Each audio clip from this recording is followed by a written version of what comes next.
Good day everyone. Today we're going to discuss the Newton's law of motion and kinematics. Physics is most interesting and most powerful when applied to a general situation that involves more than a narrow set of physical principles. Newton's law of motion can also be integrated with other concepts.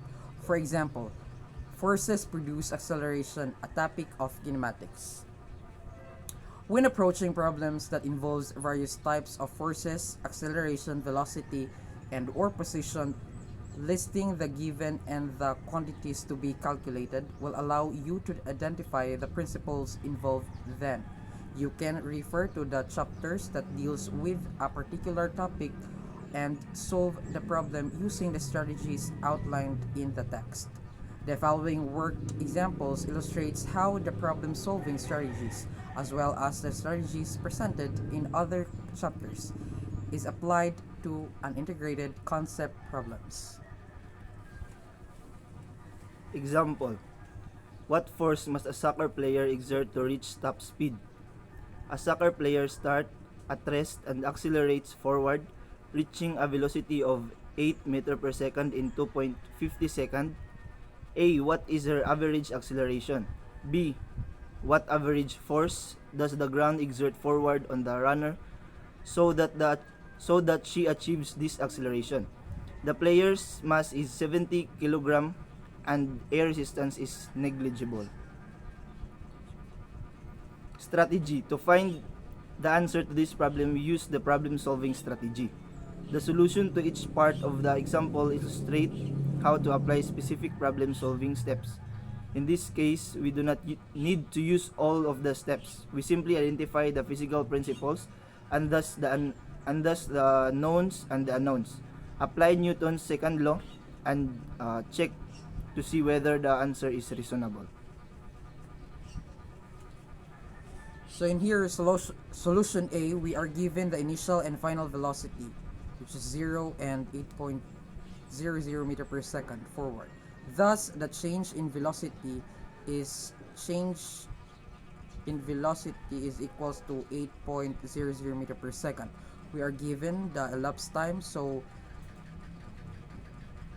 change in time is equals to 2.50 seconds. The unknown is acceleration, which can be found from its definition. So the definition is acceleration is equals to change in velocity over change in time. Substituting the known values. So A is equals to 8.00 meter per second divided by 2.50 seconds is equals to 3.20 meter per second squared. B. Here we are asked to find the average force the ground exerts on the runner to produce this acceleration. Remember that we are dealing with the force or forces acting on the object of interest. This is the reaction force to that exerted by the player backward against the ground. By Newton's third law, neglecting air resistance, this would be equal in magnitude to the net external force on the player, since the force causes her acceleration. Since we now know the player's acceleration and are given her mass, we can use Newton's second law to find the force exerted. That is, net force is equal to mass multiplied by acceleration. So we substitute the given values, which is the mass is 7.0 kilogram multiplied by acceleration, which is 3.20 meter per second squared. So the answer is 224 Newton. This is a reasonable result.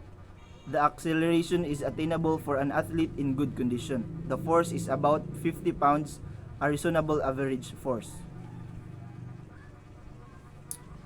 Significance. This example illustrates how to apply problem-solving strategies to situation that includes topic from different chapter. The first step is to identify the physical principle, the knowns and the unknowns. involved in the problem. The second step is to solve for the unknown, in this case using Newton's second law. And finally, we check our answer to ensure it is reasonable. These techniques for integrated concept problems will be useful in application of physics outside of physics course, such as in your profession, in other science discipline, and in everyday life. That ends our video discussion about